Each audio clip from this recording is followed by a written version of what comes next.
వనస్థలిపురం కమలానగర్లో దాదాపు 25, 30 సంవత్సరాల పాటు ట్యూషన్ చెప్పేవాడినండి. డిగ్రీ చదువుతున్న రోజుల నుంచి, దాదాపు ఇంటర్మీడియట్ చదివే రోజుల నుంచే ట్యూషన్ స్టార్ట్ చేయడం వల్ల చాలామంది పిల్లలతో ఎంతో అనుబంధం ఏర్పడిపోయిందండి. వనస్థలిపురంతో ఉన్న అనుబంధం, అసలు హైదరాబాద్తో ఉన్న అనుబంధం చెప్పడానికి మాటలైతే లేవండి. సాహెబ్ నగర్ కావచ్చు, మన్సూరాబాద్ కావచ్చు, ఎల్బీ నగర్ కావచ్చు, చుట్టుపక్కల అన్ని ప్రాంతాల నుంచి ఎంతోమంది విద్యార్థులు అండి. ఉదయం 5 గంటలకు ట్యూషన్ స్టార్ట్ అయ్యేది, రాత్రి ఎప్పుడో ఎండ్ అయ్యేది, మధ్యలో కాలేజీకి వెళ్ళొచ్చేవాడిని. కానీ విద్యార్థులు ఉదయాన్నే ట్యూషన్కి వస్తూ కాస్త టీ తెచ్చేవారండి. ఫ్లాస్కోలో తెచ్చేవారు, లేదా కవర్లో తెచ్చేవారు. ఎందుకంటే గురువుగారు బయటికి వెళ్ళడానికి వీలుండదు కదా అని చెప్పి ఆ ఛాయ్ తాగి రవి ఉండేవాడు, ఫణికుమారి మేడం గారు ఉండేవారు, షబ్బీర్ గారు ఉండేవారు. ఎంతోమంది మన ట్యూషన్లో చదువు చెప్పడానికి ముందుకు వచ్చేవారు. పండించే దేశాల్లో టర్కీ ఒకటండి. నాన్నగారు సికింద్రాబాద్ వెళ్ళినప్పుడు ఆల్ఫాట్ ఎయిర్పోర్ట్ తీసుకొచ్చేవారు. ఎంతో అద్భుతంగా ఉండేది. హోటల్ ఎంత బ్రహ్మాండమైన ఛాయ్. సికింద్రాబాద్లో బ్లూ సీ అని ఉండేదన్నమాట. బ్లూ సీ దగ్గర కూడా ఛాయ్ తాగితే ఎంత మజా వచ్చేదండి అసలు. అంటే డిఫరెంట్ తాగారండి.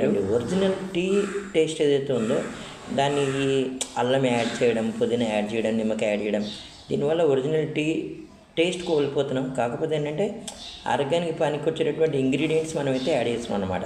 సిటీలో మనం ఇలాంటి కొత్త టీ షాప్స్ అనేవి ఎన్నో చూస్తున్నామండి. అంటే చాయ్ బండి అనేది చాలా కంప్లీట్గా మారిపోయిందండి అంతా కూడా. చూడండి, కొంతమంది పాలు వేసుకొని తాగుతారు, పాలు లేకుండా కూడా టీ తాగే వాళ్ళు చాలామంది ఉన్నారు. ఈవెన్ షుగర్ యాడ్ చేసినా వేయకపోయినా. గ్రీన్ టీ గురించి మనం వింటూ ఉంటాం, ఆరోగ్యానికి అది ఎంత మేలు చేస్తుందో అని చెప్పి. టీ అనేది నిజంగానే మన గౌరవాన్ని నిలబెట్టడంలో ఎలాంటి అతిశక్తి లేదండి. అతిథులు వచ్చినప్పుడు కనీసం టీ కూడా ఇవ్వకుండా పంపించారే అనేటటువంటి పేరు మనకు వద్దండి. అందుకే వచ్చిన అతిథులకి కాస్త టీ అలా మనం అందజేస్తే ఎంతో బాగుంటుందండి నిజంగానే.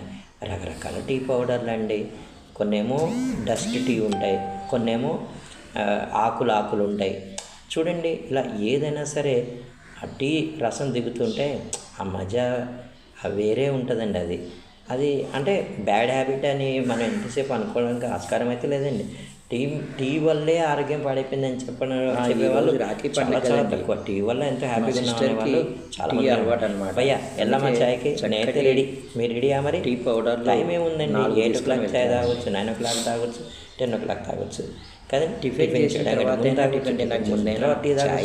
ఎప్పుడైనా సరే మీరు టీ తాగామా లేదా అనేది మాత్రం తక్కువ చాయ్ తాగుతాయి అలవాటు. ఒక్కసారి 2 సార్లు ఇంట్లో అయితే చాయ్ అయితే పెట్టాలని చెప్తుంటే నాకు ఆశ్చర్యం కాదండి. చాలా ఇళ్ళల్లో ఉదయాన్నే టీ కూడా తాగానే అంతే. కాకపోతే ఉదయాన్నే టీ తాగి రోజు ప్రారంభించండి. అసలు టీ గోల్ అనమాట. ఆ జోష్ వేరే ఉంటుందండి.